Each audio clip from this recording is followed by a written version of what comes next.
Welcome all. It's now 5 o'clock. We'll commence our meeting. Cheryl Speechley's not here as yet, but she normally comes in fairly smartly after we start. So we'll get started on the preliminaries. Item 1.1, recording and publishing. In accordance with the Local Government Act of 1993, Carra Council is recording General Committee and Council meetings. Please note that this meeting is being recorded and will be uploaded on Tuesday morning. By speaking at these meetings, you agree to being recorded. Please ensure that when you speak at this meeting that you ensure you're respectful to others and use appropriate language at all times. Council accepts no liability for any defamatory or offensive remarks or gestures made during the course of this meeting. 1.2, the acknowledgement of country. We acknowledge the traditional custodians on the land on which we gather, the Wiradjuri people, and pay our respects to elders past, present and emerging. 1.3, apologies, an application for leave of absence by councillors. We have one from Councillor Cheryl Downing. Thank you. Can I have a seconder? Thank you, Councillor Kiss. I expect that we will have Councillor Speechley shortly. Disclosure of interest. Councillors and staff, please indicate in relation to any interest you need to declare. A, what report or item you are declaring an interest in, whether the interest is pecuniary or non-pecuniary, and what is the nature of the interest. Councillor Kiss. I have a disclosure and interest in item 3.3, the policy review of the Honourable Order of Australia. It's a minor non-pecuniary interest as I hold an Order of Australia title, and I'll remain in the chamber. Okay. Anybody else? Councillor Watt. Thank you, Mr. Mayor. I'd like to make a declaration for item 4.1 as a family member has made a submission. It's a non-pecuniary interest, and due to the broad nature of the strategy, I will remain in the room. And also just for everyone to know, item 4.3, I previously had a declaration of interest, but my family member no longer resides in that location and doesn't own property in that location. So I will remain in the room as well for 4.3. Right. Any others?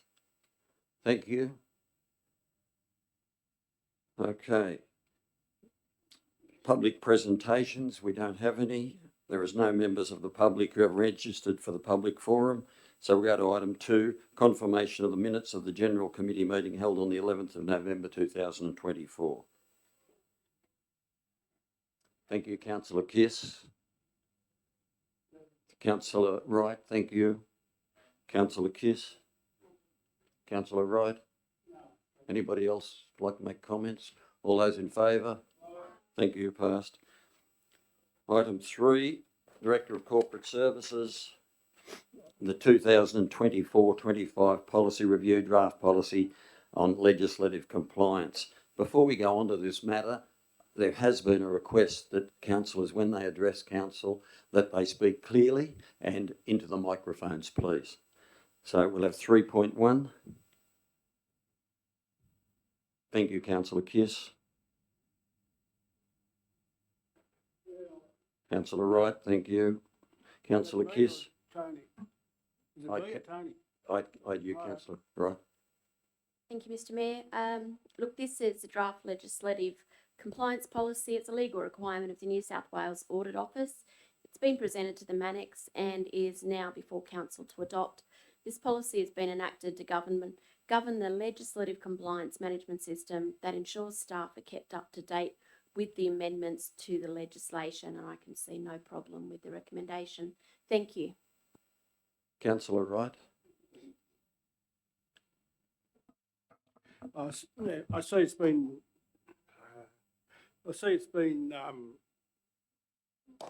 Looked at by the audit committee, and they must have approved it to come to council, and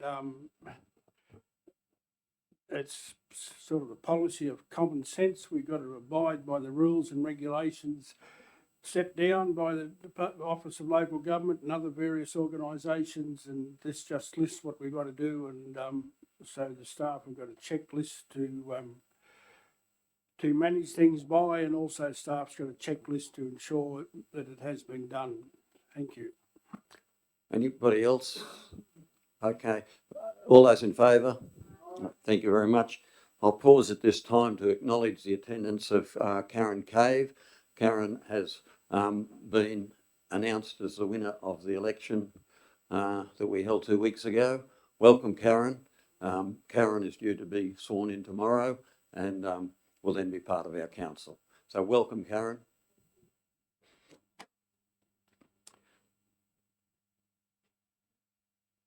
Thank you, Councillor Speechley. Welcome to you too. We're up to item 3.2, the investments and financial report. Councillor Kiss, thank you. A seconder. Councillor Watt, thank you. Councillor Kiss. Thank you, Mr. Mayor. Our investment portfolio continues to bring us a healthy return, having been placed in accordance with the regulations. However, I've noticed that the interest rates are dropping ever so slightly. Our rate collection is a little behind where it was in previous years. I have no doubt that the cost of living can be attributed somewhat towards this. However, I'd like to remind our residents that it's better by far to make contact with council to discuss a repayment arrangement that suits your needs rather than wait until the situation gets out of hand. So please reach out if you're having difficulty. Thank you. Councillor Watt.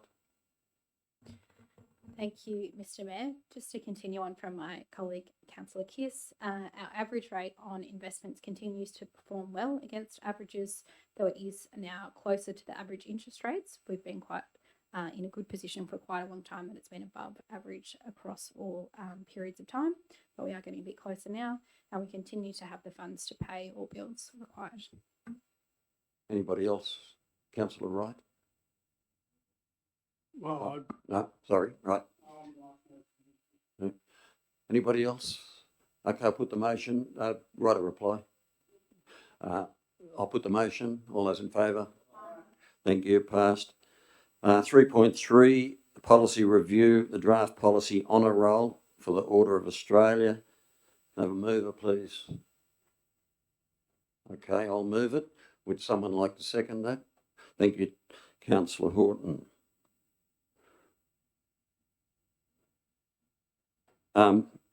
I'd just like to say that this is replacing the Queen's name with the King's name. There's no other thing, just housekeeping. So that's all I've got. Councillor Horton? No, not required, thank you. No, right, a reply required. I'll put the motion. All those in favour? Thank you. 3.4, Carra Library operating hours and the Dolly Parton Imagination Library program. We're going to do this a little bit differently to as per your, if it's okay. Items 1 and 2 will now be item 1. We'll deal them as one motion. And 3, 4 and 5 we'll deal with those as a separate motion, the Dolly Parton program. So the first one is the results of the trial and the recommendation. Do I have a mover? Councillor Watt? I'd like to move the amendment. I'd like to move the motion with some changes, please. I beg your pardon, I didn't hear that, I'm sorry. I'd like to move it and the motion with some changes, please. You'd like to move that it's changed? Oh, look, I'm sorry, I cannot hear you. An amendment to the Yes. motion. Right, okay. Do I have a seconder for that? Well, they need to hear it first, Well, probably. you can talk to it first, yes. No, I think I just read it first and then see if someone would like to second it. Yeah. 1, note the outcomes of the extended Carra Library opening hours. 2, develop a strong marketing plan and conduct a second trial from January to March 2025.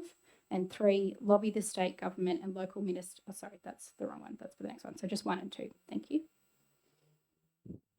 Do I have a seconder? yeah, I'll second that. Councillor Wright, thank you.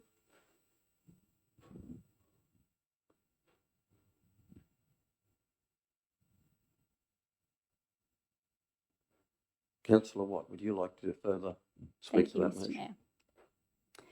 Thank you very much.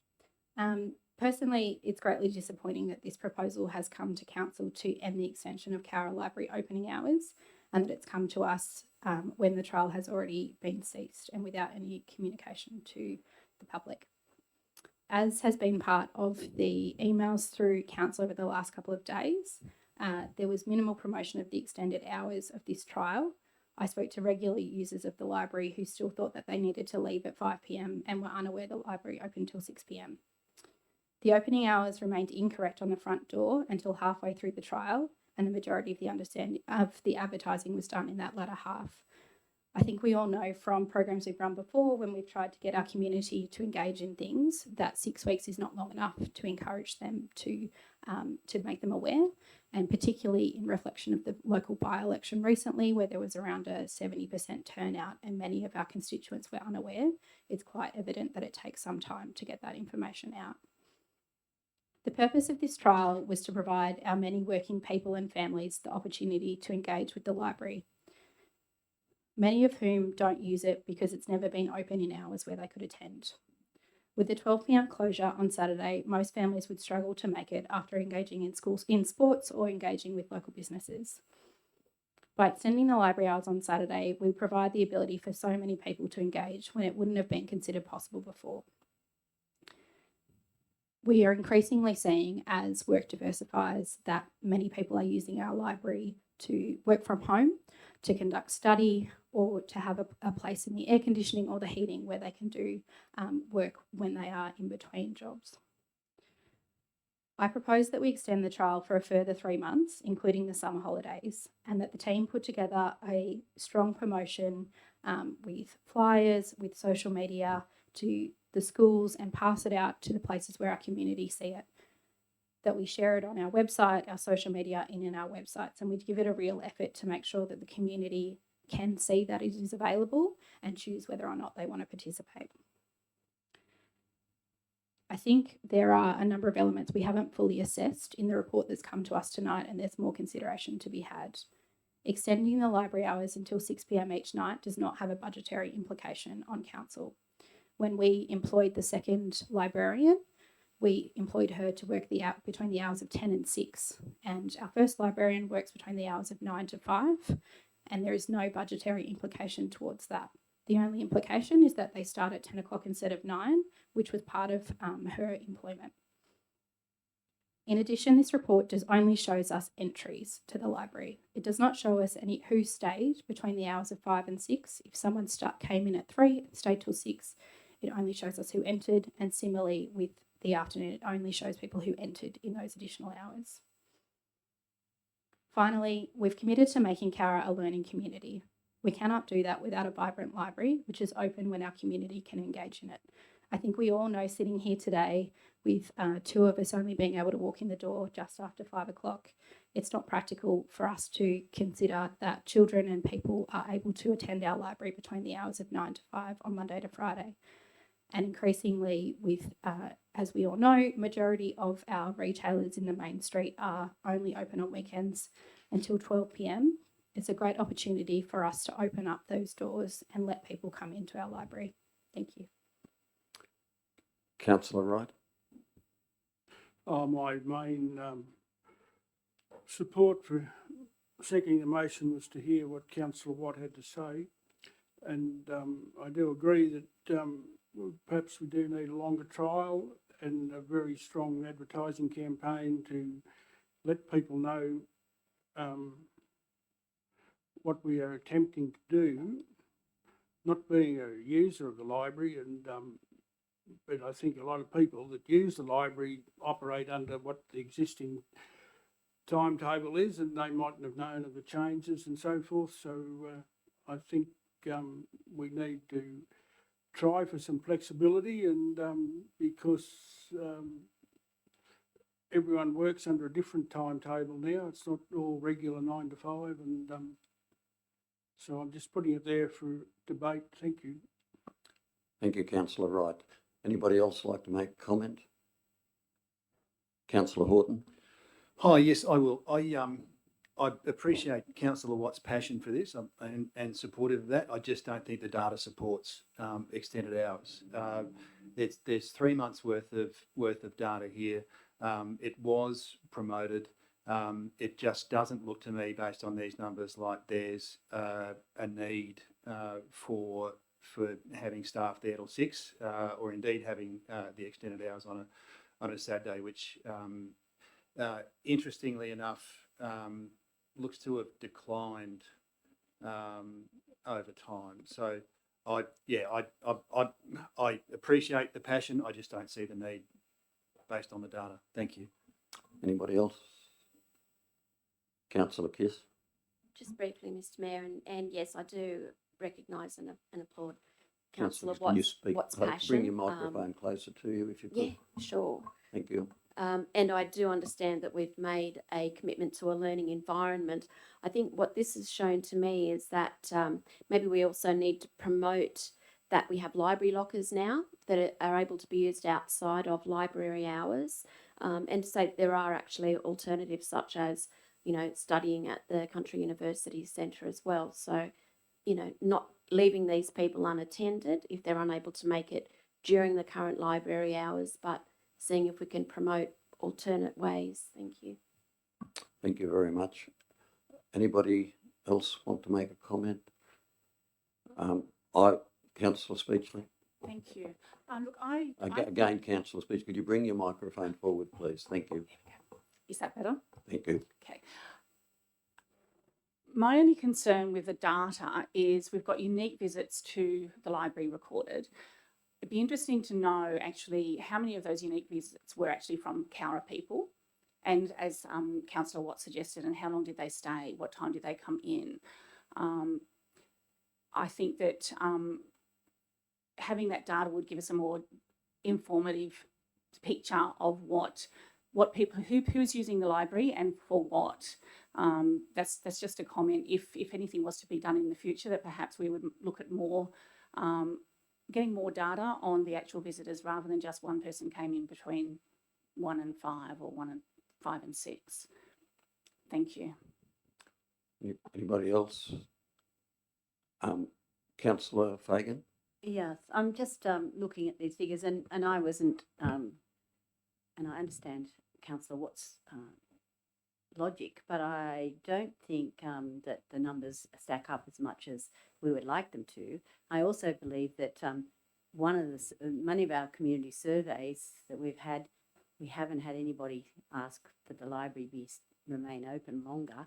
I'm just wondering whether that would be one of our survey questions in the future, and maybe that could be something that we would canvass later on. I think Councillor Watt has a lot of good points to make, and I think the fact that people are actually working out of hours and remaining, you know, and allowing people to do that and come after work is a good thought. But I just don't think at this stage it's something that our community, we can afford it. It's not a lot of money, but it does actually put a bit of an onus on our library staff, and I think we're not seeing the actual benefit of having a library open at this stage. But I do think we probably should put it in a survey and ask our community if that would be something they would be interested in, and that would be one way of promoting it as well when we do it, when we do it again. I do think we should do it again, because I think it's probably something that future it will be popular,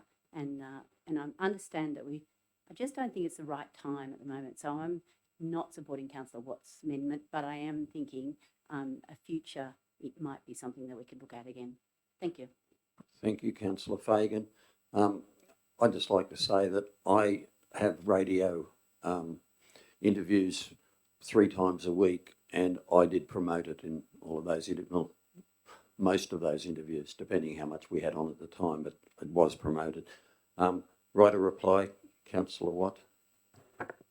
Thank you very much, Mr Mayor, and thank you everyone for sharing your thoughts. As Councillor Fagan has noted, this is quite a small amount of money when you look at our entire budget, but the benefit of providing books to low socioeconomic communities, providing a safe space for our community, providing an air-conditioned space in 40-degree heat, providing a space where parents can come together as part of learning groups, where they can talk to someone about what's going on in the community, where they can research history, is such an integral part of our community, and it's such an integral part of what we deliver to our community. We all know, and we have looked many times at how high the levels of illiteracy are in our community, and intervening with families and young people is a key way to start to get through that. We know that change doesn't happen quickly. I don't think anyone around here in any proposal we've ever put forward before would have expected it to be revolutionary within 3 months. And to be honest, I think that's the expectation that people are putting here as the barrier. We at no point set out what objectives this trial had to reach, which I think it makes it quite difficult for us to sit here today and say it's a failure. We didn't set out any clear articulation of what the staff were required to do, whether they were required to promote anything. I personally put up a post quite early on about it and was informed by the staff that I had put up the incorrect hours, and that's because I literally couldn't find the correct hours anywhere. It was from what I went back and looked at our proposal to begin with, and it had been amended since that proposal. I don't think we did this justice. I think it's disappointing that people think that we did. Going back through our reports here, I reported to the staff on the 14th of October that the library hours had not been changed in the door. That was 6 weeks into the trial. The promotions that we've been shown here were all in October and November. This was not a real trial. This was not promoted in a way to actually let our community know what was happening. I repeatedly spoke to people who attended during the normal traditional hours who did not know that this was happening. I am extremely disappointed that a council that is committed to making us a learning community and is fully aware of the challenges we have in our community about literacy, and a council that has committed extreme resources to renovate the library recently, to employ a second librarian during the week, is not willing to truly give it a go to make it available outside of hours. These hours were proposed because Central West Library has expanded their hours in Orange and Bathurst. People are seeing more usage of libraries, and people in the community have raised with me, and I think they've raised with many of us around the room, that there is a much lower capacity to access books today with the loss of Target. While many retailers are stepping up in that space, we know books are expensive. We know that providing that diversity for our kids is really difficult, and particularly for the community that we have here today. And while I'm sure I'm not going to get the support of the room, I would really urge you to consider what our role is as a council and what the makeup of our community is, and that we have spent almost $3,000 to do this work so far. Why don't we give it a real go rather than wasting this and potentially coming back in a year or two and giving it another go? Thank you. Thank you, Councillor Watt. I will put the amendment. All those in favour? All those against? Declare it lost. We go back to would anyone like to move that the recommendation in 1 and 2 be?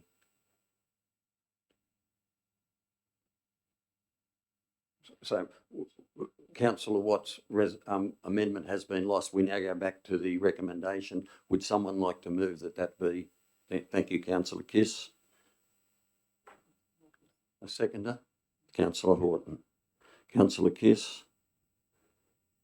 Look, just briefly, because I have already spoken quite a bit, and I do acknowledge that we have quite a significant lower socioeconomic group in Cowra, that this is by no means depriving them of literature. We always do have organisations like the Cowra Information and Neighbourhood Centre who have books available to be taken at any time, and there are lots of other resources available too. So that's why I'm supporting the recommendation to keep the regular library hours open. Thank you. Councillor Horton. Not required, I don't think. Thank you. Okay. I just would like to have a say that the library, if people want to take books out to read at home or do whatever, that's what the library's for. You borrow books and take them out. There are book libraries around town.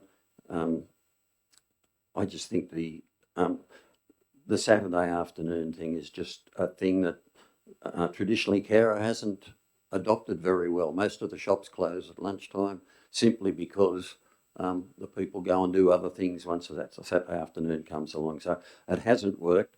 I did have a look at the numbers.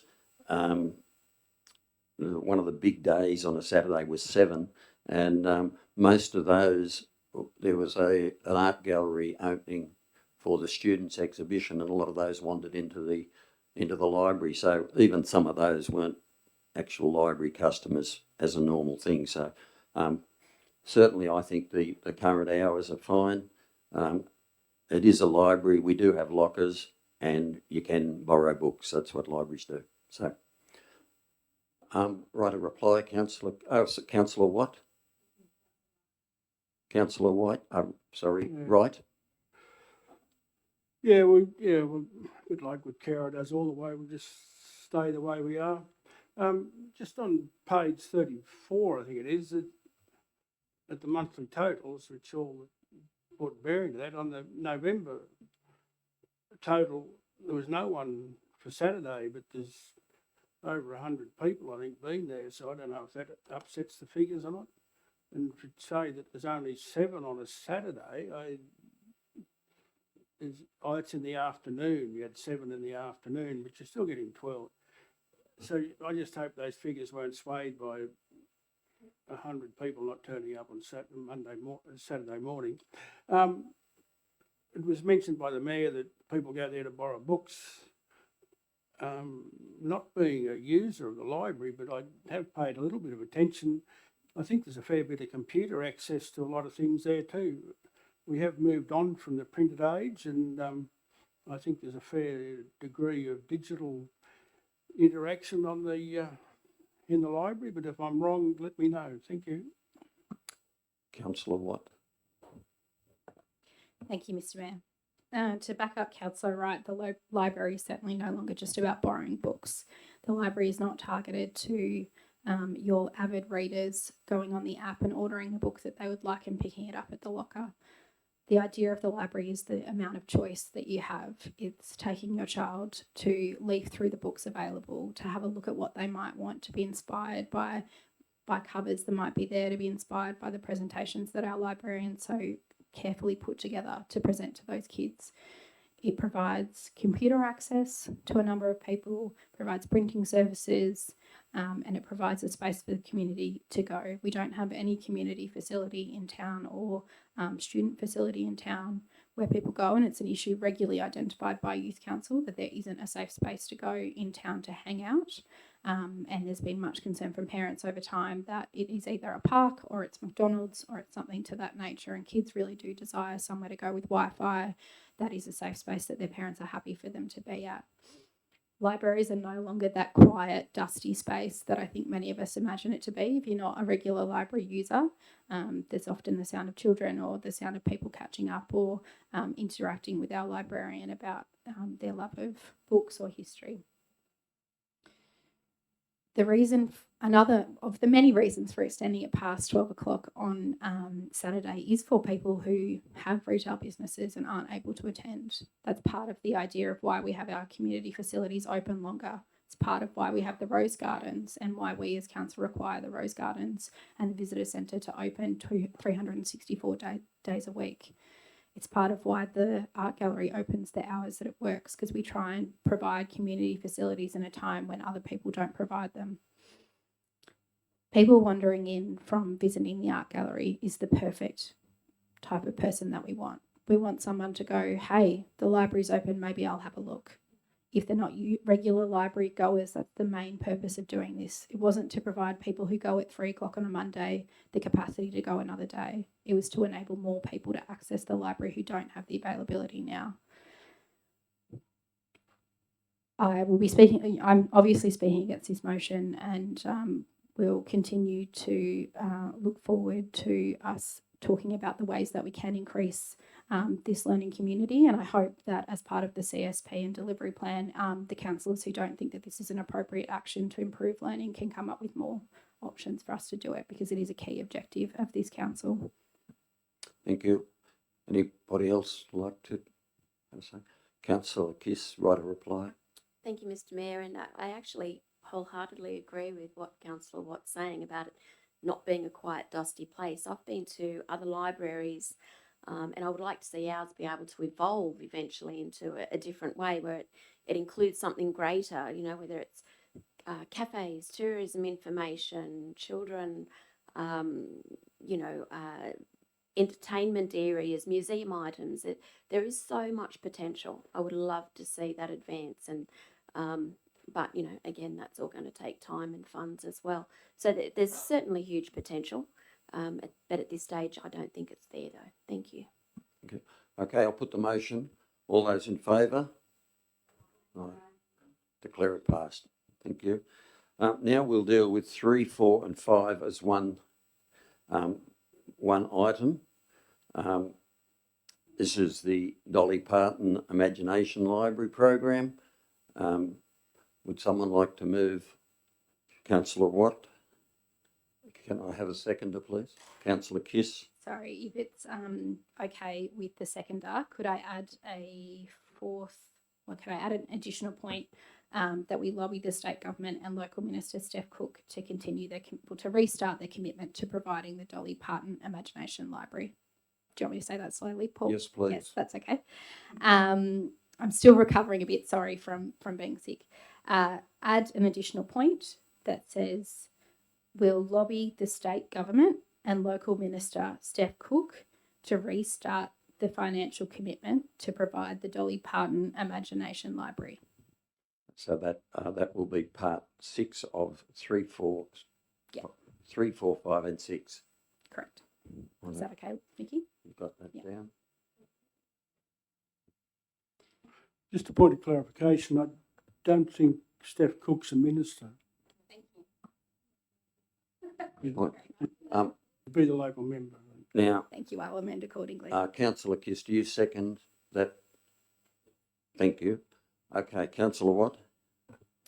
Thank you very much. You've all, except for the new councillors, heard me rattle on many times about Dolly Parton. But for those who haven't, I haven't brought props this time, sadly. I'll bring props next week. So for those, I did bring props last time. So for those who don't know, Dolly Parton Imagination Library was given to the Cowra Shire Council as well as a number of others across the country to increase childhood literacy.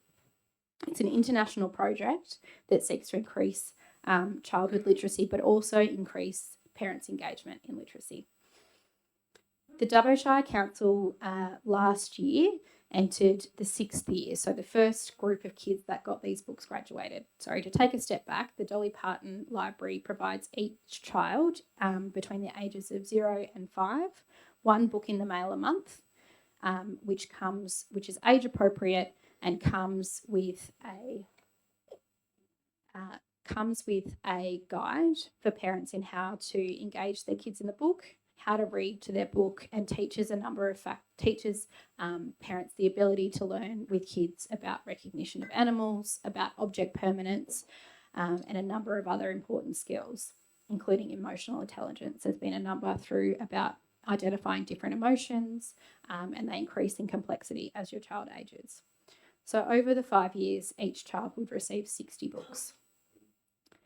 We were told that our community would take part in this, but what is going to happen as a result of the state government, for some reason, pulling the rug underneath us, is that no child will receive those 5 years of books.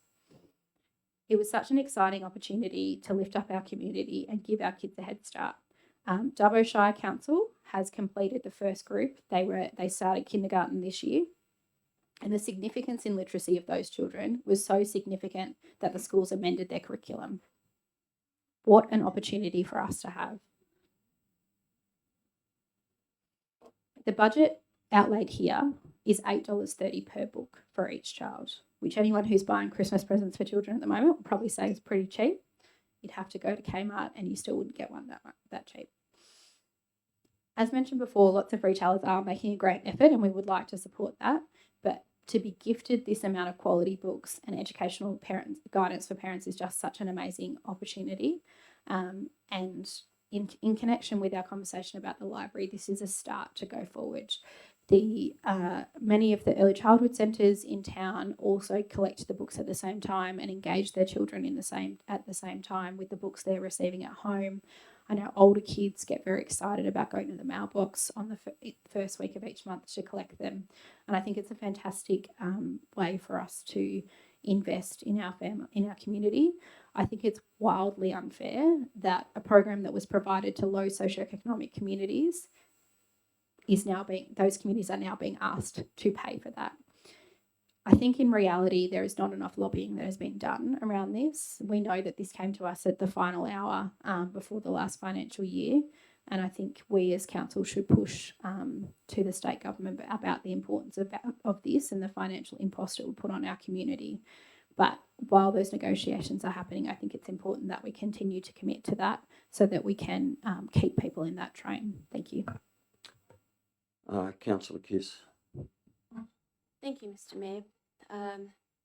Again, it's a bit awkward to speak to this, but anyway, the Dolly Parton Imagination Library was established to inspire a love of reading. Now, I read an ABC News article that was published earlier this year and it announced that the Grattan Institute had reported that as many as a third of Australian children are failing to learn and read proficiently. And as we know, the flow and effect from this is students becoming more disruptive in class, falling behind, devastating consequences such as being unemployed, even jailed, and they will cost ultimately the community an estimated $40 billion over their lifetimes.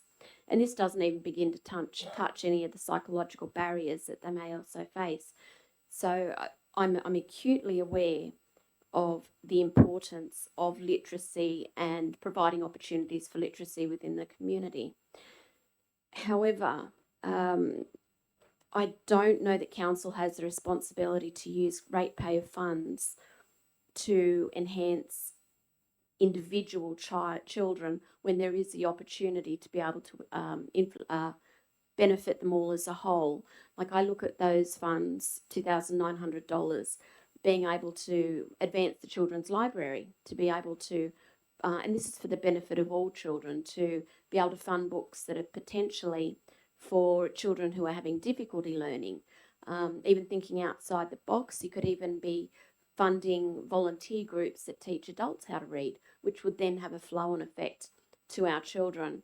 And look, as a mother of 4 children, who I've raised almost all of them through to adulthood, I can hand on heart tell you that if they'd been given a book a month from birth, I doubt it would have had much effect on their literacy levels, nor for that matter their love of books, which I'm actually delighted to tell you they all have an absolute love of books. Again, thinking outside the box, looking at civic focus volunteer groups that may be able to establish street libraries, book exchange programs. We are a low socio-economic level, and I just feel that for that reason we can't justify spending ratepayers' funds on individual children. We actually need to look at how we can use the money to the best advantage of the community. I'll leave it at that. Thank you. Would anybody, Councillor Wright? A question to Councillor Wright, can you turn your microphone off? Thank you. Councillor Kiss. Are you supporting number 5 here, that we contribute $2,900 for the book? Well, It's your seconder of the motion. Thank you, Councillor Wright. You have seconded the motion that we do. Okay. Would anybody else like to comment? Yeah. Councillor Wright? Comment. For $2,900, we're kickstarting people that haven't been in the community before. These are new babies being born. They've had no other opportunity to be given a book. The parents, they probably live on a phone today, and the generation that's starting now, they might look at books, they might listen to them, they might read them on the phone or whatever.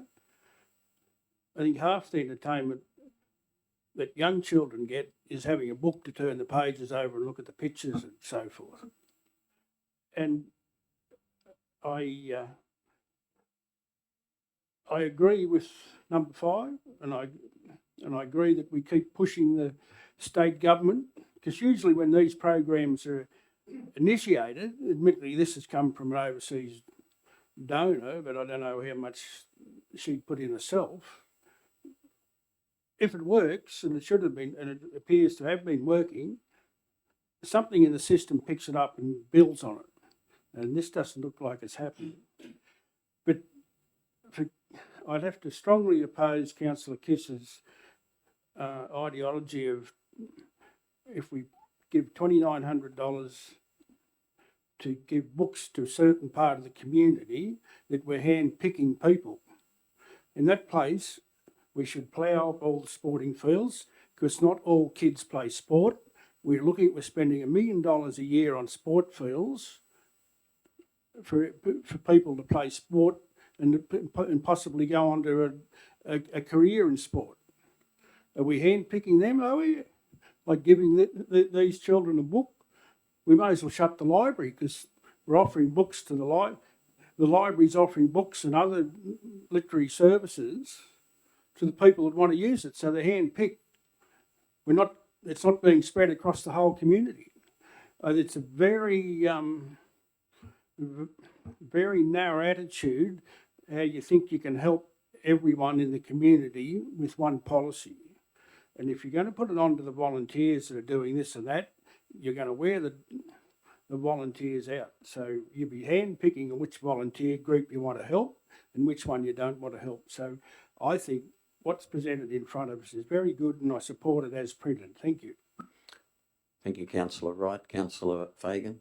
Look, I support all of these. I think this is a very good initiative, and we have in the past written to the proponents of this United and given them a letter of support to go to the government. I think the government is remiss in encouraging this from the beginning and taking it up in a lot of communities and actually announcing that they were supporting this. And there was great fanfare at the time, and Dolly Parton's name was everywhere.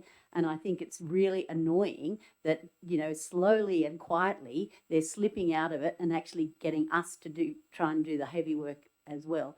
And we can't afford it as a community, whereas some of those large Sydney councils who earn $40 million from parking fines would very rightly do this without any trouble at all. But as a community who, you know, we struggle to meet our commitments. I mean, we're going very well, but I think these types of activities where it would cost us $70,000 a year in the 5 years would actually, we just could not afford that. And I just feel really disappointed that the government has gone out and promoted this heavily, told us all we're going to get it for 5 years, and then pulling out and expecting us to pay. I'm really pleased that we're going to pay the $2,907 for the next 6 months, and hopefully with all of the noise that people are going to make, and we are going to make some noise, and hopefully the members will make some noise and the opposition will make some noise and the government will listen and will actually get this back on track. And it is supporting our lower socioeconomic community. It is obviously making a difference, and every child deserves a book. And I think it's amazing that they get them for 5 years. I think, even if they get them every 2 months, I would be happy, but it's amazing that they get them every month. And I think it's going to be something that we should really promote and try hard to get back. Thank you. Thank you, Councillor Fagan. Councillor Horton. Thank you. Some terrific points and a terrific debate. I think there's an opportunity here for us to remember that we don't have to be binary. It doesn't have to be one or the other. We can look to support this program for the next 6 months while we lobby in whether it's state government or whether there's some other private philanthropic organisation that gets behind it.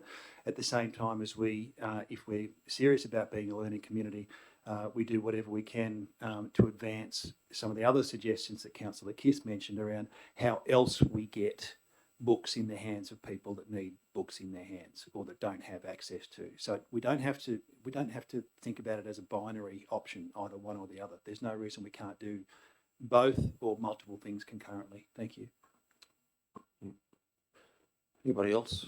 Okay, I'd just like to say that I am concerned that the business model of giving somebody something for nothing, then deciding to charge them for it, whet their appetite and then send them a bill that they can't get away from. It's not a business model that I applaud. I refute Councillor Wright's comment that kids don't get anything. Rotary give every newborn baby in the Cowra Shire a book at when they are born, so they do get books. I just don't know whether it's our policy that we should have to stump up the money for something. And I don't say it's not a good thing. I'd like to see everybody get free books because I think books are wonderful things. But it's a matter of who pays. And I can't see that it's our job to pay. But Councillor Watt, write a reply. Everyone's done? Great. Thank you, Mr. Mayor. I think Councillor Horton's point is a really strong one. The items in this motion are quite conflicting in many ways. We're choosing to fund this in the short term when we very strongly feel it should not be our responsibility. As Mr. Mayor said, we were told our children would have this and that it was a grant being provided to us. We were also told that Dolly was financially contributing and she doesn't. I think it's important for everyone to know that. She created the idea. I think she has some contribution to the educational content that comes through, but she does not financially contribute to the Imagination Library in Australia, which just makes me mad. But anyway, it's fine. It's fine. I think it is really worth tackling the debate that's been had around who we're choosing to support in this. The Rotary program to do one book for each child is fantastic, but the development of literacy over the first 5 years, research in early childhood education shows that the first 1,000 days of a child's life is the most integral to the development of their education and literacy. This program, the reason I am so supportive of the Dolly Parton Imagination Library is because it comes with that educational content, and that it is supported and written in a way to support low socioeconomic and low literacy communities in building both the parents and the child's literacy. And I think that's an extremely powerful thing for us. It's been mentioned in various ways that we think perhaps the books won't get taken up, perhaps people won't engage, or that perhaps it wouldn't improve a child's engagement with the community. But we literally have Dubbo, who, if people haven't read the research, I'm happy to circulate it again. But Dubbo has a group of children, hundreds of children who completed 5 years in the Dolly Parton Imagination Library, and every school changed the curriculum because those kids were so much more literate than they had been in any other year. And to be able to have that change means so much for our community. It means that our community could build economic wealth, to reduce unemployment. There is so much that can come from our kids being more literate and our kids having that start in school. And we know it's a really big problem. But I am 100% in agreement that it's absolute rubbish to say we are giving something to help you as a low socioeconomic community and then you have to pay for it, particularly when it's not run here and all of the rest of it. But we are in this situation because all of the councils like us found out quite last minute that the funding was being pulled. Our communities had been promised, myself included. I signed up 2 years ago and was told my son would get a book every month for 5 years. I told the community health team here, they didn't know that the program was ending. Like, it was completely, the rug was completely pulled out from under us and not communicated to us as a council or us as a community. And so the reason we discussed this in the development of the last budget and why this is coming to us now is because we are in this stuck position and we do need to advocate. And the difficulty is the government hasn't said that they are actually ending it. They just kind of stopped giving money to United Way. It's a really odd situation. And I think perhaps councils like ourselves and Dubbo have perhaps a bit more experience in lobbying and we should take on the fight. Thank you. Okay, I'll put the motion. All those in favour? Those against? Just me. Okay. Thank you. We'll go to 4.1. You'll note we have two 4.1s. This is the first one, the Director of Infrastructure and Operations, the Cole Stinson Park Netball Facilities, the budget update. Can I ask a question before we move this recommendation? I'm just wondering if we could include the amount of money, or have we not decided that? I just feel that that's a budget. We need to put the money in.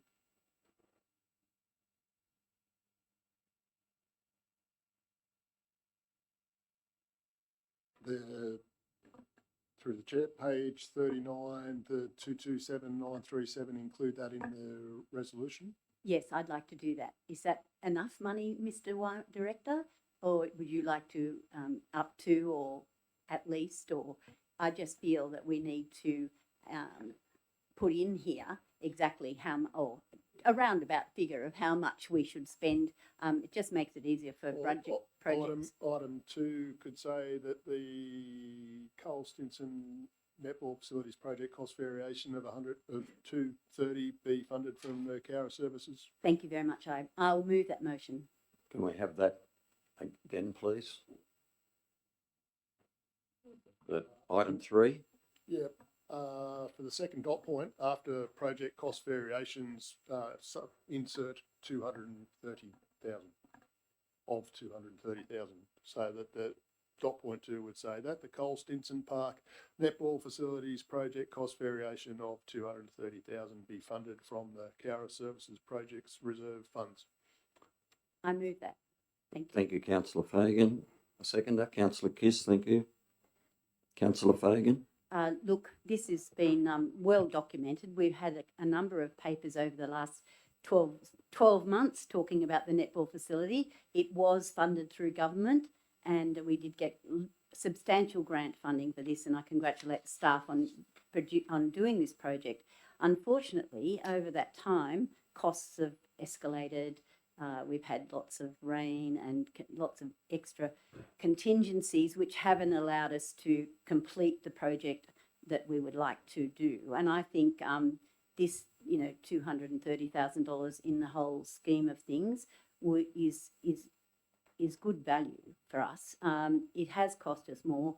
It is going to be, but we do need to finish it. And I think it'd be sad to think that we actually don't have the money, but we do, and I'm very pleased that we do. And that's 1.179 million is a really good outcome for us. And I think we thank the government for giving us the money, but it's always not in a timely manner. Unfortunately, when we do apply for these grants, they don't come through for quite a number of months, and by that time everything's gone up. And then we also have, of course, we have contingencies like rain and things we find underground that we weren't counting on. So I think there's quite a lot of contingencies. Although we have allowed a contingency in the grant application, it is difficult to keep to a very strict budget when you have such a large project. So I'm very comfortable in moving this and hope my councillors will support it. Thank you. Thanks, Councillor Fagan. Councillor Kiss. Thank you, Mr. Mayor. We're caught between a rock and a hard place on this one. If we don't agree to funding the project cost variations, and from my understanding, we risk not meeting the eligibility construction time according to our grant funding. These additional funds need to come from somewhere, and as recommended by our staff, the Cowra Services Project Reserves appear to be the most suitable option. Thank you. Thank you, Councillor Kiss. Anybody else like to comment? Just Yes, Councillor Wright. question first. So this will be a completed building. It'll have power and everything. Through the chair, that's correct. Thank you. Yeah, no, I support it. It's got to be finished and it's got to be done right, and you do it once and everything's good. It's we had a $250,000 blowout in the 2016 or 15 redevelopment of the Civic Centre, and we were told by a very experienced builder and councillor that was within industry guidelines. So this probably is within industry guidelines, and if we're in the business of doing things, this is what it has to happen. My only concern, but it's not a real concern because we'll find some money from somewhere else. It looks like all the funds in the services reserve is from roadworks and grading, and I think I represent 25% of 50% of our rate income, which is 25% of the Shire people that like to have their roads and that looked after. And I hope there's not deterioration in that effort going forward, but I'm sure there won't be. Thank you. Thank you, councillor Wright. Anybody else?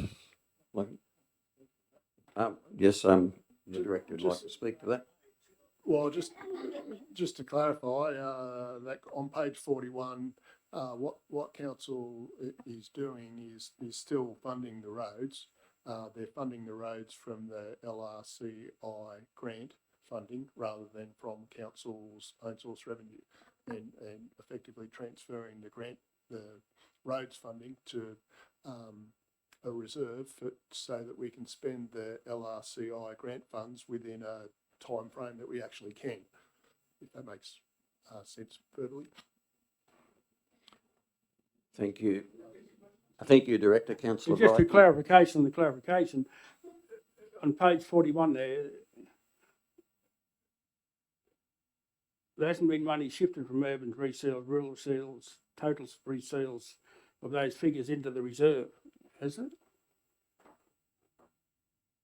The best way to say it is it's all of the road funding remains the same. It's just coming from different buckets. Right. Thanks very much. Anybody else like to comment on that? Right, a reply, councillor Fagan. Thank you, and thank you, Director, for your explanation of road funding. I also noticed that we've got $1.7 million coming in interest from our great big reserve funding from some of these grants. So that may have some bearing on the fact that we can afford to do this. And I think that's the really good thing about having a high interest rate and having a whole lot of grant funds which are in our coffers. But so really, this is grant funded as well.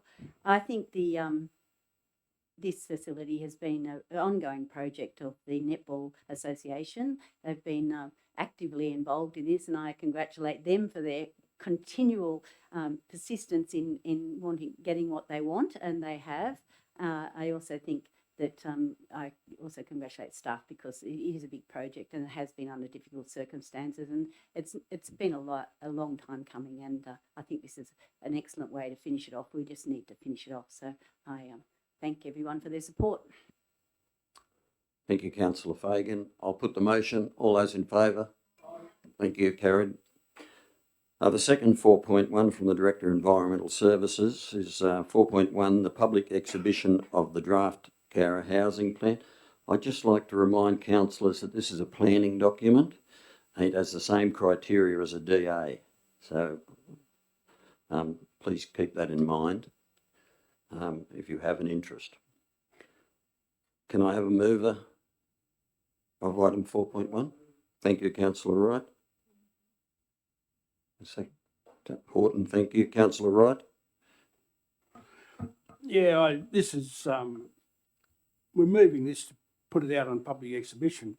We've had it, we did have a briefing from the staff that was putting together and of what was involved in it. And I think it's right now that we go out to the community and they can see what has to be done to try and increase housing development in the Cowra Shire. Unfortunately, it's a lot like the draft LEP of 2000, and it started in 2008 and it was finalised in 2012 or 13. It was a lot of discussion then about development of housing lots or single dwelling lots in the rural area and what size they should be. And the biggest argument was there was 654, I think, of identified small lots that could be built on in the rural land that hadn't been used, so therefore we didn't need any more to be created. And that meeting we had with our staff identified very large substantial amount of land suitable for residential living in the township of Cowra and I think the villages. And but the comment was a lot of that land has been owned by a few people for a long time that they haven't developed. And we can identify all this land that can be developed, and council tried to ensure that development happened on the Yarrabilly estate by when they sold that to the developer, there was caveats on it that certain number of lots had to be developed after he was given ownership of it within 5 years. That was weaned back to a smaller number, and then it was weaned back to another smaller number. And in the end, he said, "Oh no, it's not the right time to develop it, and it's creating problems with the bank. I don't want any caveat on it." And the council's wisdom was to grant him that, so therefore he hasn't got to build anything on it. Where we owned that land and we wanted it to be developed for housing, and we were promised that it was going to be developed for housing, and it didn't happen. So we'll have a strategy that where we can develop and how we can develop, but getting someone to do it is going to be the tipping point, I'd say, and then for it to come in at a realistic figure for development and an opportunity for people to build houses on them. And then, like I said yesterday in my email, have an employment opportunity for the people that want to buy a house to be able to pay for it. So this is a plan that we need to have to keep up with the state government intentions for more housing and more social type housing or cheaper housing, and at least we'll have a plan to work from and to talk to people with. So I put it out there to the community to have a look at and see if they can find any way of making it better, and let us know at the end of the exhibition period, and we'll look at it again. Thank you. Thank you, Councillor Wright. Councillor Horton. Thanks, Mr. Mayor. I would like to commend this. I think this is a significant piece of work. Anybody that's been involved with it so far, I'm grateful to, because what we have now is a discussion piece that we can use with the community for the next couple of months to really elicit their responses, their reactions, their thoughts, their input. This draft strategy talks about identifying infill opportunities. It talks about identifying greenfield opportunities. It talks about rezoning opportunities. It talks about social and affordable housing. It talks about and illustrates opportunities for a greater mix of housing available in the Shire, all the way through to something which I hadn't considered in a small town like Carra, which is shop top opportunities as well. So all of that is canvassed. And so I think that's a great piece of work and a great conversation starter for us. The rubber, as Councillor Wright has identified, where the rubber hits the road is actually getting things brought to market, and that is always going to be the challenge. But you have to have the conversation started in the first place, and I think this document does that. So happy to support, absolutely. Thank you. Thank you, Councillor Horton. Anybody else like to make a comment? Yeah. Councillor Fagan. This is actually a very comprehensive document, and it takes a lot of looking at, and I urge people to take time and look at it, because it is quite comprehensive, very comprehensive, and it includes a lot of things. And I think, that we all have an opportunity here to give feedback, and I think it's not only the public that should be it, but it should be us as well. And there are some things that I've sort of thought twice about, because I thought, well, I didn't know that was happening. So I think, it has raised some interesting things in having this strategy. So interesting conversations, and I think we need to look at it carefully. It's a very long document, it's very well set out, and we were very lucky that we actually got this grant funding from the department, and thanks to the planning department who applied for it, because it really is mainly for city people, for city towns and cities in the larger ones than us. So we were lucky that we actually got this money to do this housing strategy, and I think it's very important, because what will happen is it'll actually give maybe some developers some certainty around some things that we haven't had in the past. And I think we have a lot of mum and dad developers in town, a lot of mum and dads who own land and who own blocks, and they've kept them because they all like living on large blocks. Maybe this will incentivise some of those to develop their own little areas, as well as the larger developers who may or may not come to town. We haven't had a lot of those. So this will give some certainty around what we're planning and how the council views those things. So I think it's a very interesting document and deserves a lot of consideration, and I'm looking forward to the feedback when it comes. Thank you. Thank you, councillor Fagan. Anybody else? Councillor Kiss?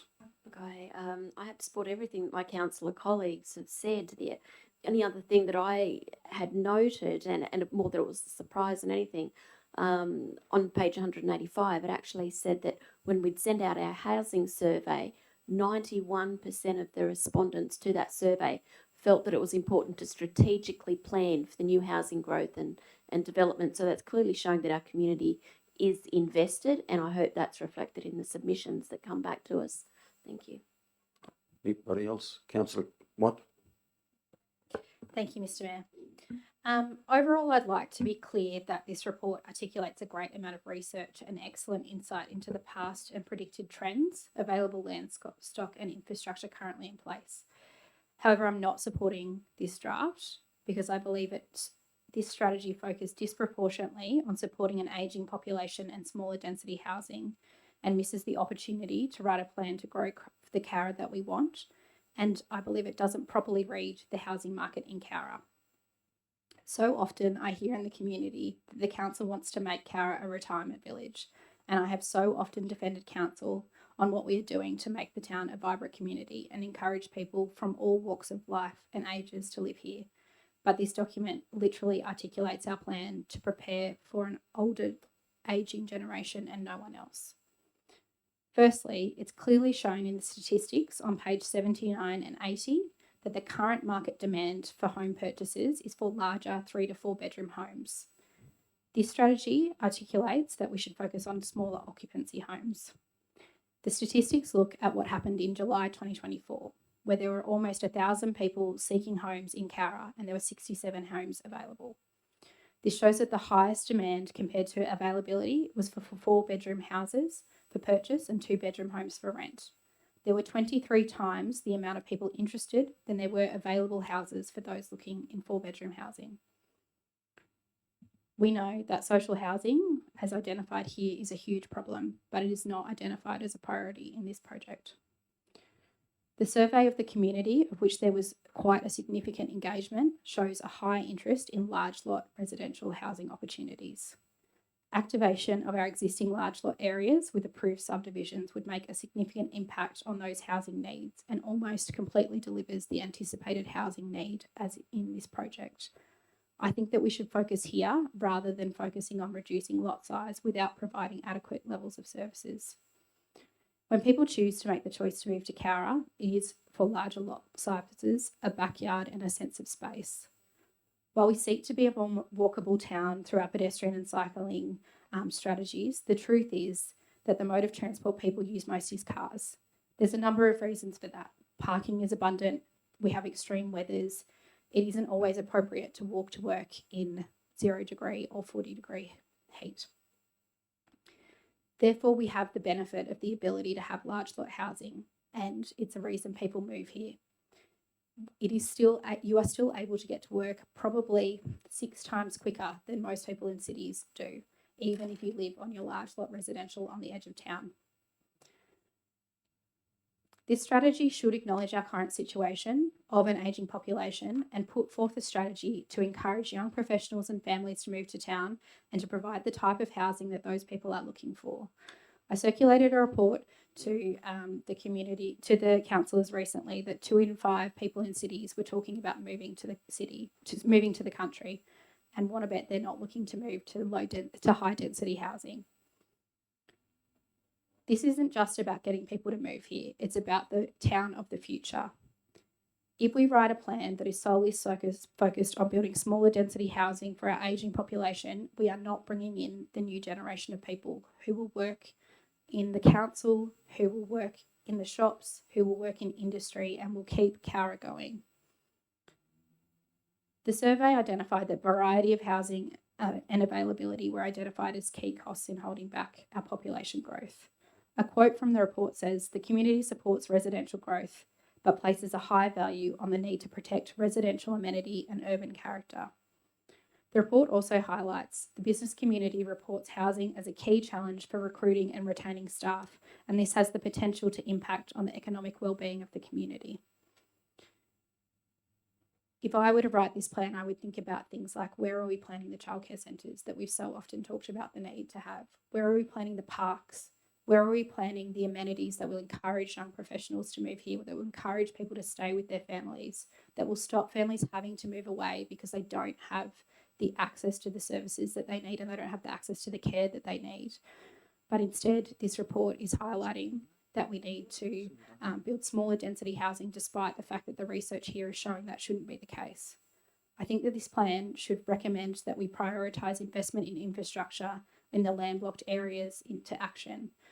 In the previous council, we discussed that we couldn't afford building the infrastructure in those landlocked areas, and this report doesn't recommend to council that we prioritise that investment. I think that's misguided, and if this report is genuine, it should say to us that that should be a priority of our expenditure going forward. And I think it's also important to recognise that while it is ideal in a policy sense when you're writing a document to ask people to downsize as they age, it isn't something that we can force upon people, and it also doesn't necessarily fit in the way with most people live their lives. Increasingly, there's policy to support people to live in place. We also know that majority of the housing that we have now in Cowra is one story. It is quite easy to modify that and to enable people to live in place, as compared to many houses in the city where there is a real need for people to downsize to that level. Personally, in terms of energy efficiency and management of land, I greatly support incentives to get people to downsize. But the truth is, it's one of the things that we have the least levers on as local government. We cannot provide tax incentives for people to downsize.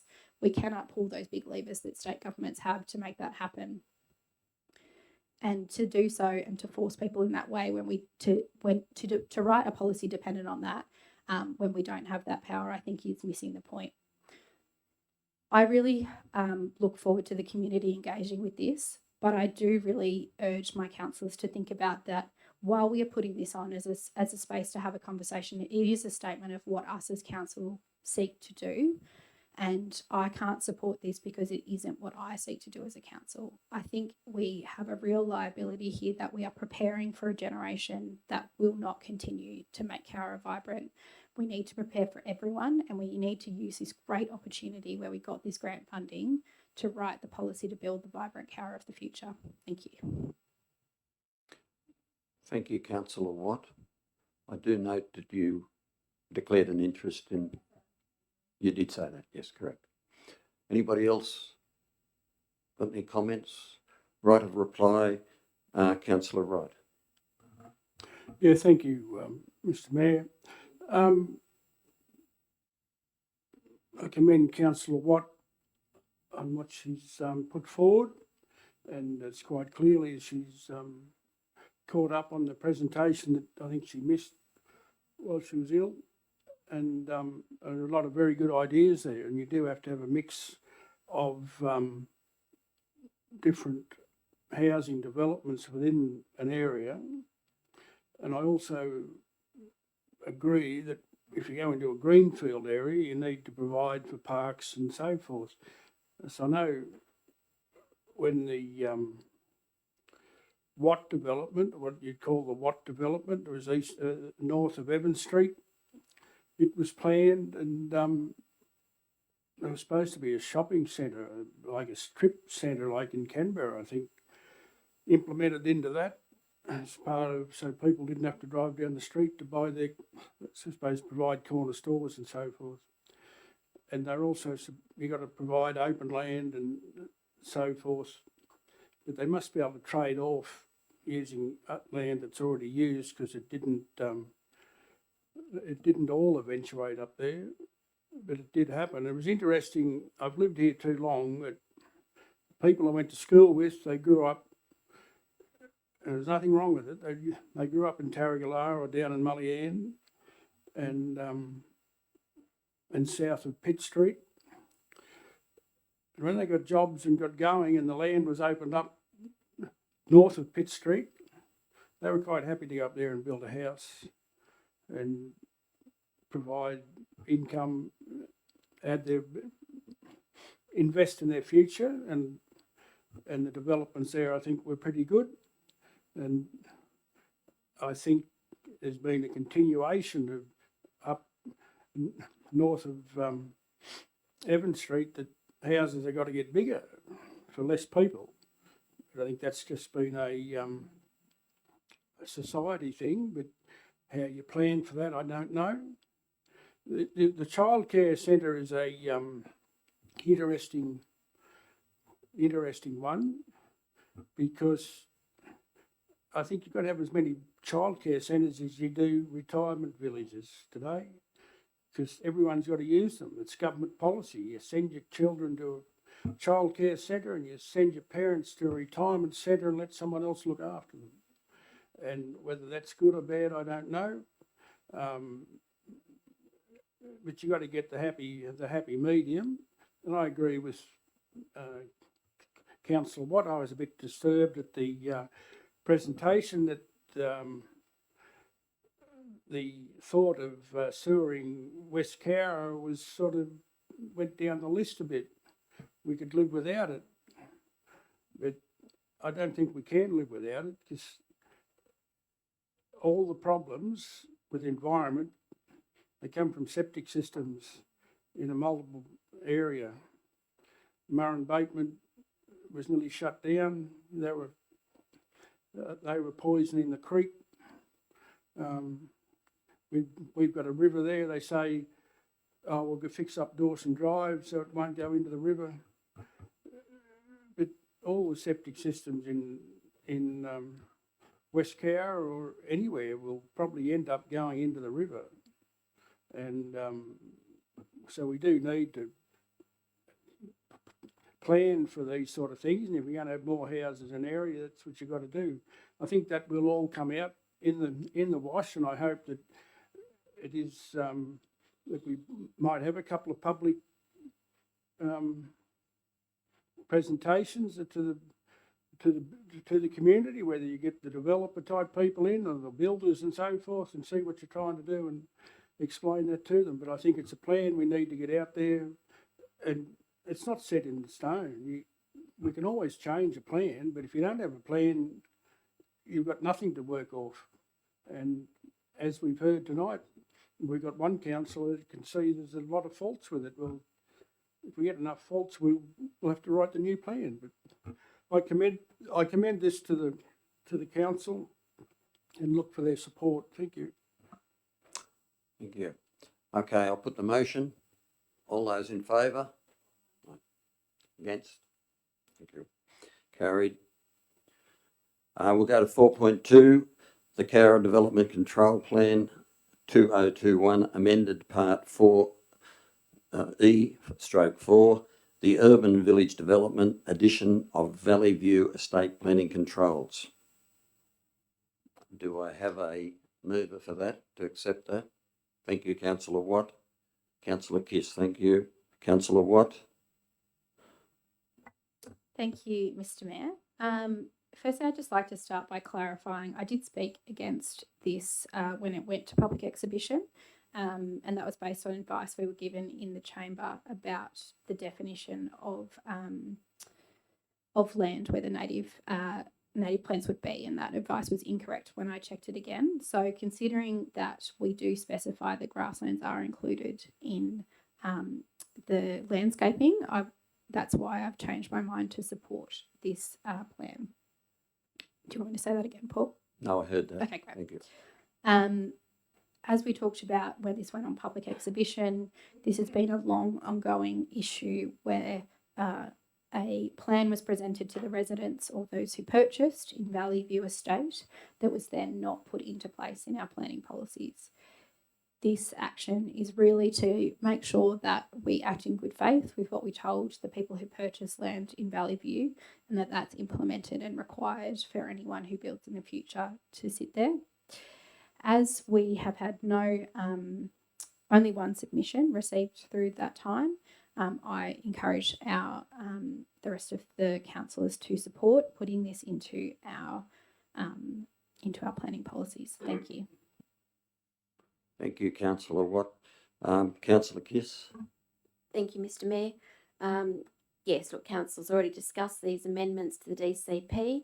They're specific to the planning controls of Valley View Estate, and as Councillor Watt mentioned, there was only submission and it wasn't an objection either.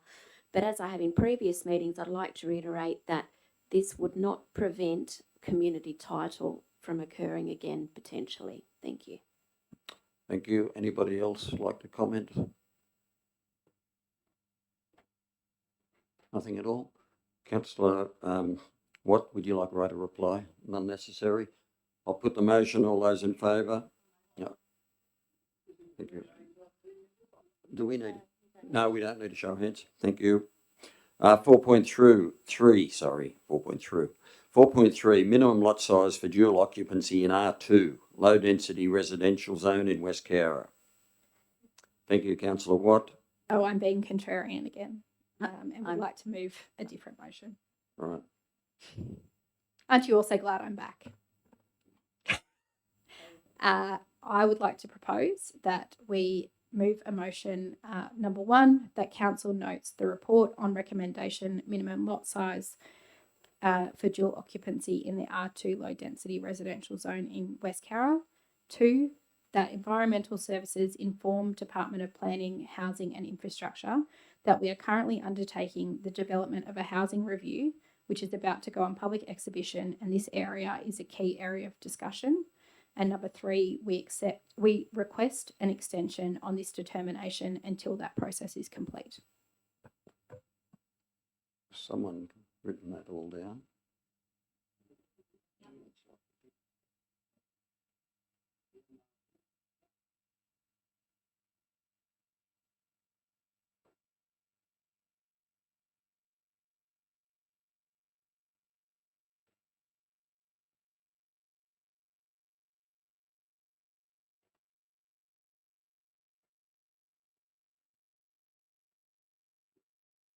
Can we have that re-read out? Does everybody?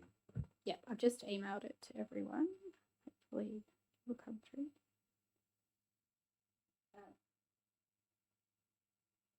So to read that again. Yep. Clarify on page 451, it says that council endorsed we need to have something by December the 13th, and you're asking for an extension of that time. Is that what you're asking? It has been emailed to everybody, if they could like to read it.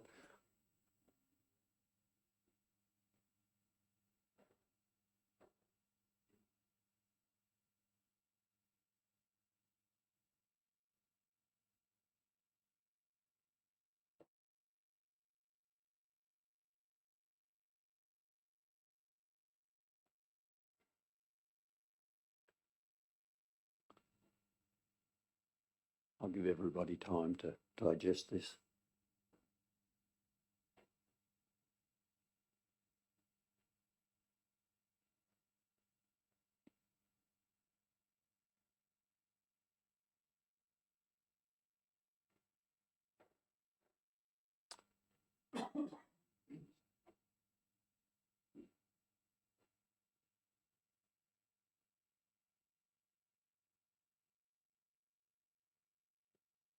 Councillor Kiss, are you ready? Okay. That is the amendment. I need a seconder for that. Thank you, Councillor Speechley. Councillor Watt, you'd like to speak on that? Thank you, Mr. Mayor. My feeling essentially is that the state government has provided us grant funding to conduct a housing review, and to preempt that housing review and set a lot size for an area that is part of our key strategic area is a bit problematic of them, and that we should at least ask for them to consider the fact that we are undertaking this review, which specifically is considering lot size of this area and we are going to put that to the community for their response. and that would be a much better position for us as a council to take, to listen to the community's response on those proposals and then put as part of our overall planning review what we would like this lot size to be. On a second element, I think we need to consider the stormwater issues in this area and that we would need to address those before we sought to reduce them, which I think can be discussed as part of the housing strategy. Those familiar with that area know there is already quite a bit of issue with stormwater runoff there, and that the streets are not set up to be able to handle the runoff from the existing houses, let alone if we were to allow the addition of others. I think the potential that we get in putting to the department what the council currently feels the outcome would be for this area is that we are, on one hand, presenting our community the opportunity to give feedback on a proposal to reduce lot size in West Cowra, and on the second hand, saying to the state government that we have already made that decision. Thank you, Councillor Watt. Councillor Speechley. I think it's just common sense that we do have this. Can you move your microphone closer, please? Sorry, I think it's just common sense to wait until the community feedback in relation to the strategy comes before we make a decision on this. I agree with Councillor Watt in that respect. The timing of it, I guess, if we do need to get an extension on the date, that is something which we would need to request. But overall, I think it's a sound suggestion. Thank you. Thank you. Anybody else like to comment? Councillor Fagan. Look, I'd just like to ask a question to the planning director. At the moment, the zoning is 2,000 square metres, so there is no 4,000 square metres in Rankin Street or in this area. Is that true? Through the chair, it would go up to 4,000. We had the option of the lesser or the greatest lot size area that we're allowed to propose, so we have done that. Right, so currently the size in most low density in this area are 2,000 square metres, so we are actually not allowing dual occupancy if we go to 4,000. What we're doing is the minimum lot size for single dwellings. Sorry, I'm now getting myself confused.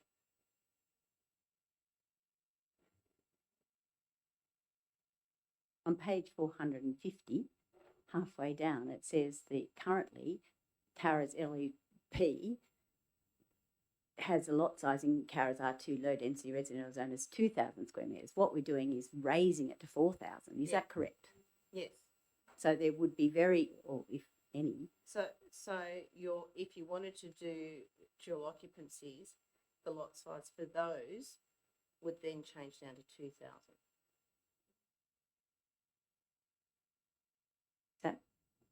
I'll get further advice and get back. I'm sorry, that doesn't make sense to me. No, It doesn't make sense. Very confusing. I understand the reason. I'm just speaking. I understand the reason for this, and I understand that what Councillor Watt's trying to tell us. But I also get the impression that we're actually saying no to dual occupancy in this area, by raising it to 4,000 square metres. So that's my understanding of this report. But I may be wrong. The other thing is that under our housing strategy, we will be actually looking at this after we make this decision and advise the minister of what lot size we're going to have, and we can still, under our housing strategy, change it. I just think we need to, they've asked us to get back to them. I'm a bit confused about what we're telling them, but we have asked them to get back to them, and does it say down further about 400 square metres? Anyway, I think we need to look at this again. How about we...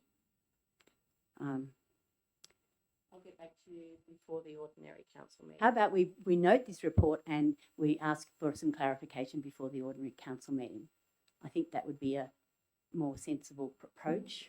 We can do that, and together with that, get advice from the Department of Planning as to whether or not they would consider an extension of time. Okay, so I will...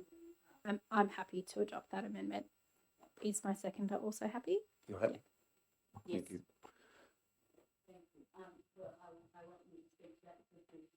I won't need to speak to that because we've all agreed that we need to note it and move on. So there we go. Let's I have a leave it. question. I have a question. looking at the map on page 450 something, is R2 all the blue area? It's the red area in Rankin Street. The red area. And so the area that's all blue, the minimum lot size there is 2 hectares, which is 20,000 square metres. Is that right? I'd have to take that on notice. I don't know the lot. I just find it strange that- Adjoining ones, but Yeah. the, No, I'm only going to make things worse. I'm not, been doing a little work on the zoning of the area, looking at the West Carra sewage and that, and the blue area is the industrial zoned area. So I don't think, yeah. It's Yeah. The yellow thing's Young Road, yep. The pink area to the left is the West Carra, what we call the West Carra R5 zone with the. Yep.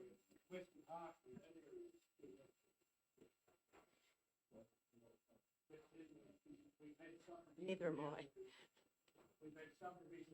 Sorry, we've had subdivision in that area down to 4,000 hectares where there's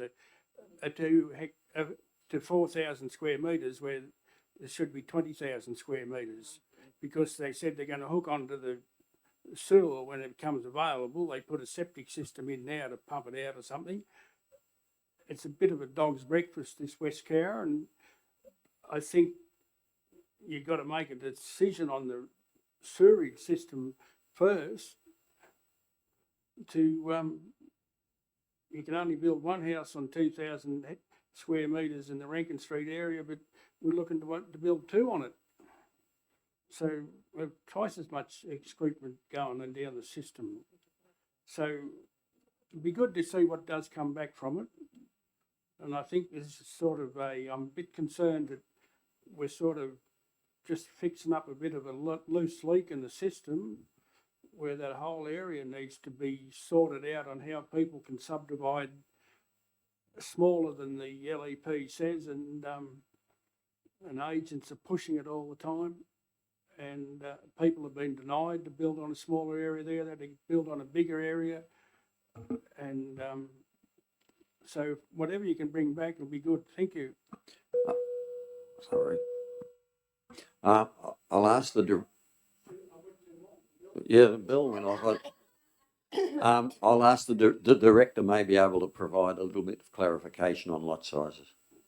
Okay, so what we are seeking is a minimum lot size of 4,000 square metres for any lots that are capable of being subdivided and created into dual occupancies. The current lot size that we have for single dwelling sites is 2,000 metres.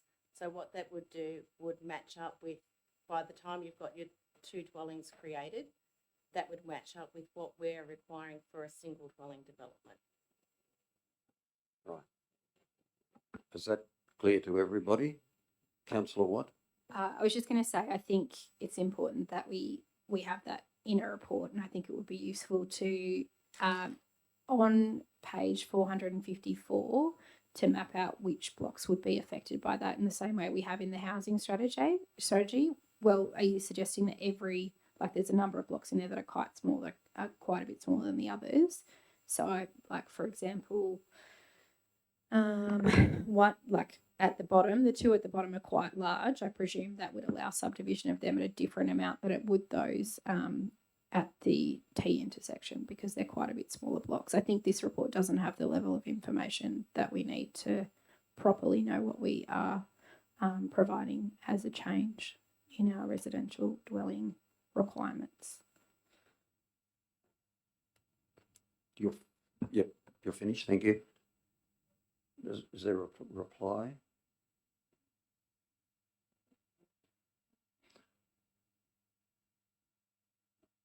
Councillor Kiss, you. Thank you, Mr. Mayor. I think it's the whole thing's problematic at this stage. But what I would like for some clarification, whether this happens separately or as part of this, it does mention in here that it's in line with the guidelines for the on-site sewage management, which is needed for the R2 areas. So what the planners have said is that 2,000 metres squared for the single dwelling, 4,000 for a dual lock, is actually acceptable for the on-site sewage management. Are we able to get some additional information, clarification on exactly how effective these sewage management systems are, or the EnviroCycle, or so that, you know, we know right from the outset that yes, what we have is going to be working sufficiently? Thank you. I think the director can talk to that. Yep, we have had geotechnical studies done within the area, but getting down to the specific nature of each system is designed differently according to each lot. We can provide get some generic advice, but it would not be specific to each site.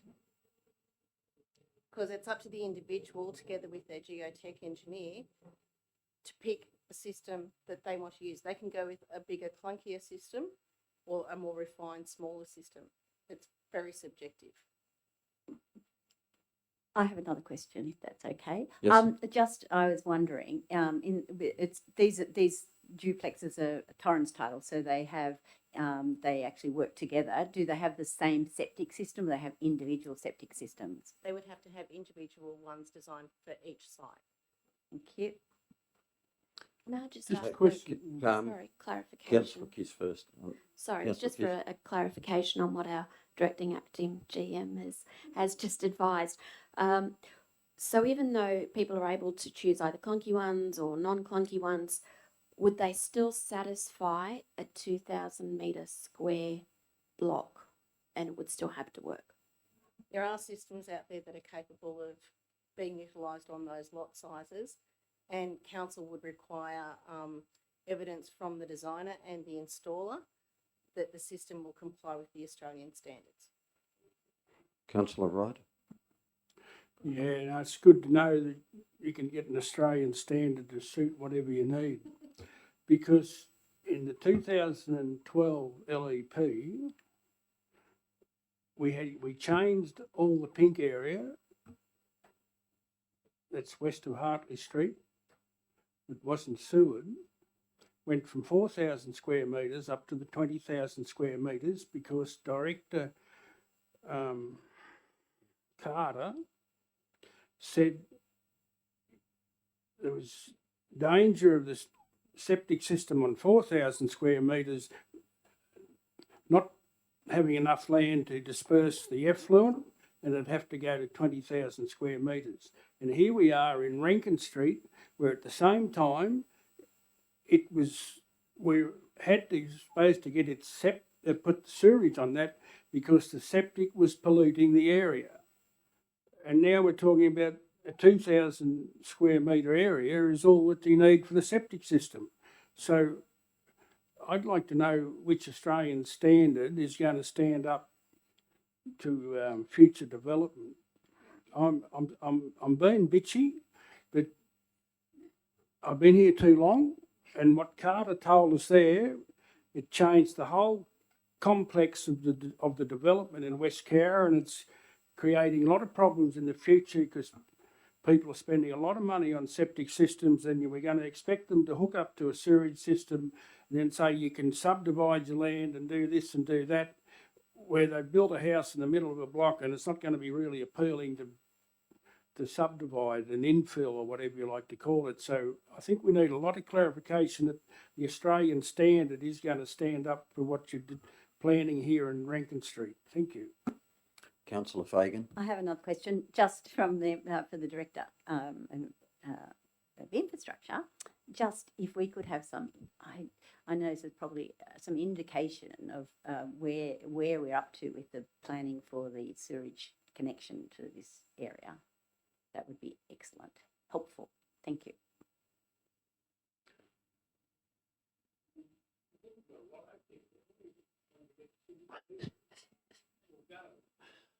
Would anybody else like to make a comment? Before we go any further, could I just have it clarified? The amendment is what was emailed to us by Councillor Watt plus what Councillor Fagan has added to it? That was a completely different motion. That was 2 motions ago. Oh, motion. It's the in-between. Yeah, the amendment. Okay. Councillor Watt emailed an amendment. Yeah. Yes. And then Councillor Fagan suggested that we make an amendment to say we Note the report. and ask for further information to be provided to the council meeting. Thank you. Yes, and myself and Councillor Speechley agreed to that.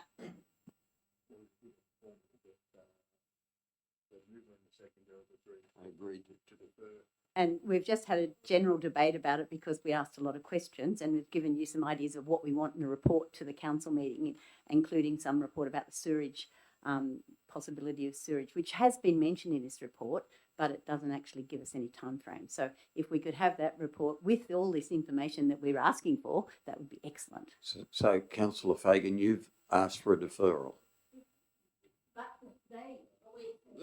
But both the mover and the seconder have agreed to the deferral? Yes.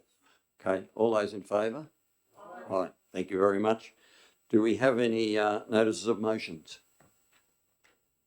I declare the meeting closed at... Have we got a confidential? Oh, we have. Yes, we have. We'll go into confidential. I'll have a motion to close the meeting to the public to consider the following confidential reports. I don't want to go any further on the confidentiality. You've all read it. Can I have a... So...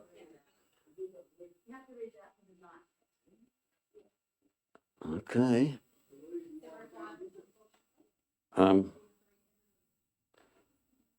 Thank you. This is the... I'll now take a motion to close the meeting to the public and consider the following confidential report. Director of Corporate Services, Cowra Community Service Medal. This matter is considered to be confidential under Section 10A2/A of the Local Government Act. The Council is satisfied that discussion of this matter in an open meeting would on balance be contrary to the public interest as it deals with personal matters concerning particular individuals other than councillors. Can I have a mover for that? Thanks, Councillor Fagan. Councillor Kiss, thank you. All those in favour?